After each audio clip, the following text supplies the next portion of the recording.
I'm unbelievably salty right now because I've been trying to get a PlayStation for months now. I want to stream Demon Souls, and I had the money. Like I literally, like I had the money in the bank saved for it. But I'm like, okay, well these things aren't coming out. Like I'm looking at the stores, out of stock, out of stock, out of stock. And yesterday I'm like, you know what? I'm going to buy some furniture because I really need it. So buying furniture today, like literally today, PlayStation is in stock, $1,000. What are the odds? What are the odds?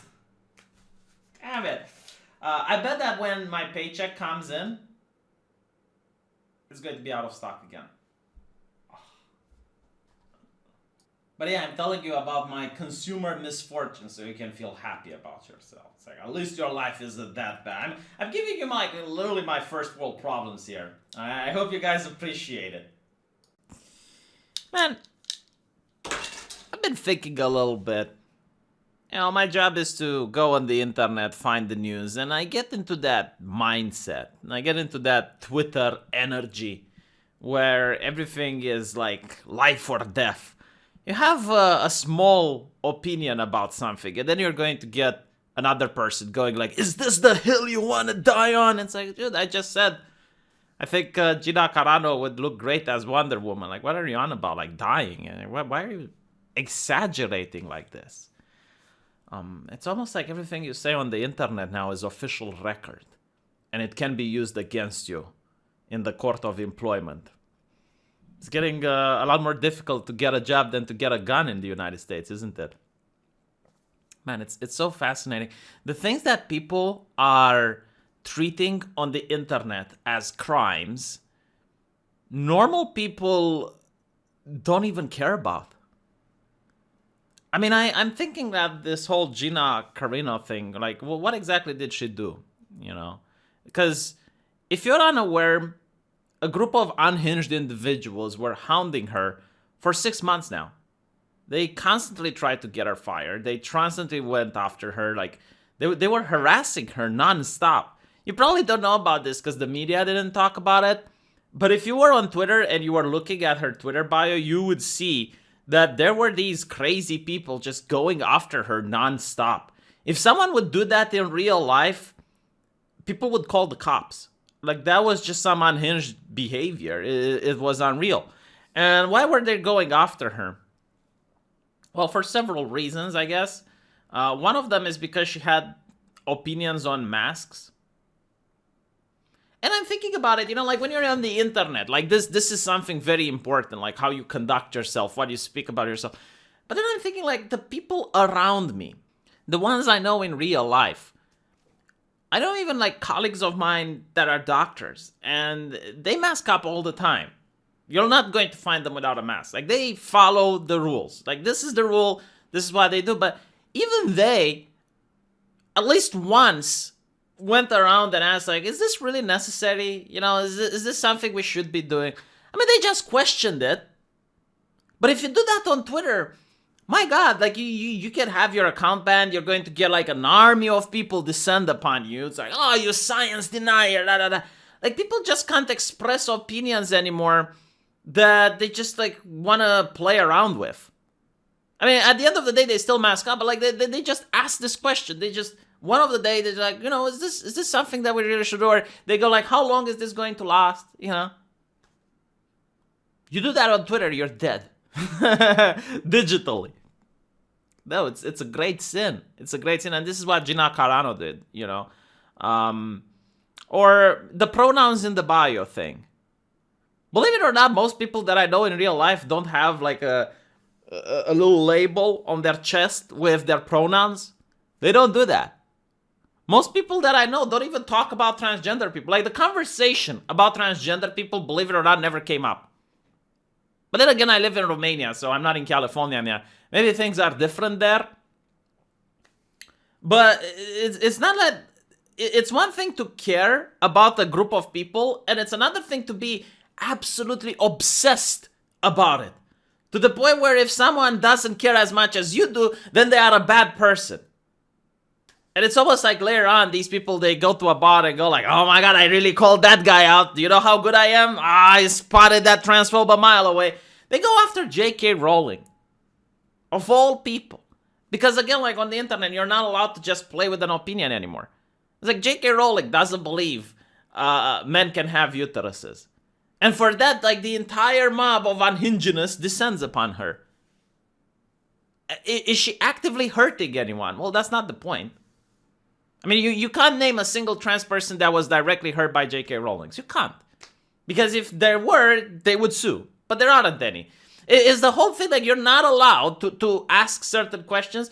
And it really depends on the social hierarchy ladder you are. If you're just a plumber who goes on the internet, posts some cat pics, talks about what his son had for breakfast, you're held under very low standards. You kind of can do whatever you want, but there are certain limits. But if you're an actress, if you're a blogger, an influencer, oh my god, the level of scrutiny just flies up. To the point where if you say a single thing like J.K. Rowling's did, doesn't matter if you agree with everything else. The problem is you're not the perfect human. And you need to be the perfect human in order for these people to leave you alone. Which creates a culture of fakeness. You don't really know what people think. You know, I see Arnold Schwarzenegger with a bicycle next to Greta Thunberg. Do you honestly want me to believe that Arnold Schwarzenegger gives a crap about Mother Gaia? The man who's got muscle cars and he's got like a whole collection of them, makes action movies with fantastic explosions and carbon emissions. And now you want me to believe that he cares about Greta. You know what I believe? I believe that he pretends to care about Greta so that people leave him the fuck alone. He's an old guy. He wants to retire. He doesn't need this shit. Not from these guys. So that's what happens. And how many people are like that? How many people are like Arnold? We can't even tell fake people from real people anymore. Because on the internet, everyone is fake. Everyone pretends. Everyone censors themselves. Everyone pretends there's something else. Because they're afraid. They're scared. At this point, even members of the mob who know they've transgressed are probably part of the mob, so people look away from them and look towards someone else. How many people did you not like? Jimmy Falcon, you know, what his name is, like blackfacing. Justin Trudeau, blackfacing. Like, all these people know they did bad things in the past, but they have to maintain this culture so that people look away from them. They look at someone else. And again, like, it's so bizarre. Like, the most small things that normal people in real life don't care about them. They don't put value in it. Like, the celebration because this lady got terminated is ridiculous. Do you know how unhinged these people look compared to normal people? Like, if a normal person that doesn't know anything about this, okay, like just an average working class lad, you know, likes to watch The Mandalorian but doesn't know anything about what happens behind the scenes, and then he finds out that his favorite actress got fired. So he goes on Twitter to see what's going on, and he sees these people with the hammer and sickles and the roses and the black flags and the pronouns in the bio, all celebrating like they won World War III. And I said, what are you guys doing? Oh, we're happy because after 6 months, we finally got her fired. Well, what did she do? And then they talk about the things that I spoke about previously. Like, no, most normal people are like, what? And you think about it, from a moral point of view, should a corporation like Disney, I mean, legally they can, but morally, you know, because these companies want to seem moral by talking about feminism and other issues. Like, morally, should a company really own a person to that level? That when you're outside of the company, when you're in your free time, and you just voice your opinions on social media, should the company actually be controlling what that person does? And if they disagree, they fire you. Is this a society that's actually good? Like, is it actually a good thing to live in a place where the corporation that you work for has complete control over your private life?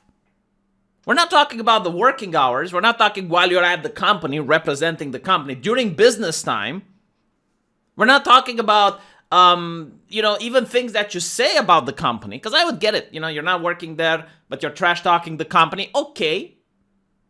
Or you're spilling company secrets, fine. But not like just random things.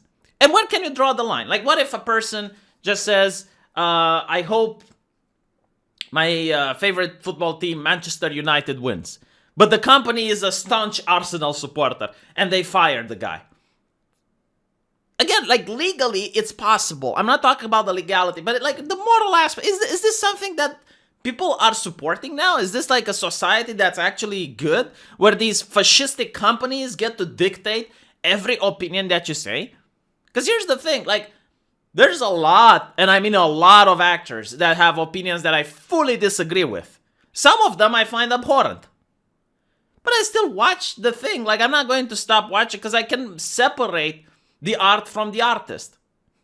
I don't really care about the politics that the people at a company have if the product is good. But apparently I should. Apparently I should now get invested in this, because this is why it's a problem, because people like me didn't get invested in it. Because if a company would have people on the left throwing a hissy fit whenever they hire a right-winger, and they would have people on the right throwing a hissy fit whenever they hire a left-leaning person, then companies would just say enough. And they would just put their fingers in their ears, stop listening to both the left and the right, and just put on a good product. And this is the world that I want to live in, where companies aren't political entities, where you don't sell your soul just because you work for a company. But apparently, like, what I'm saying is probably radical now, because this would be a radical change from the way things are. And believe it or not, things are like this in my country, okay? Like, if you work at a company, they don't care what you say on social media in your free time. I know doctors that say a lot of crazy shit. No one cares. Why? Because it's their free time. Now, if you're at the hospital and during working hours you say that, okay, that's a different story. But like when the person is outside, when the person is in so he can say whatever the fuck he wants, because it's his free time. My God, like, I can't imagine that what I'm saying now, talking about basic freedoms and basic human rights, is controversial. It's ridiculous, and it's quite sad, you know. The other time that this happened in human history that I know of is during the French Revolution. Basically, during the French Revolution, you could get guillotined, okay? Like, it was a death sentence if you were to say something like Mr. or Mrs. to someone, Monsieur or Madame, because they were championing equality, and you are supposed to address to people as citizen. And if you said that, it meant that you are counter-revolutionary. I'm not kidding. Like, look it up. It's just horrible. They would also guillotine people for using the wrong names for the months, because the calendar with November, December, January, that was with the Catholic Church, and they're fighting against mysticism and superstition. So, again, you know. Which, to me, tells me all I need to know what would happen if these people, the mob, would ever get into power. Like, they're salivating for it. That's literally what I want. What they're doing now by canceling people, getting people fired, and making sure that they're unemployed, that's the extent of their power. That's literally what they can do. That's it. But with this mindset that they're having, by dehumanizing people, well, if they were in power, they would do far more. And I guess this is what Gina was talking about. You know, she wasn't comparing people with Democrats or Republicans or whatever. Like, she was saying that the Nazis started not by sending soldiers against the Jewish people. They started with an ideology that demonized their opponents.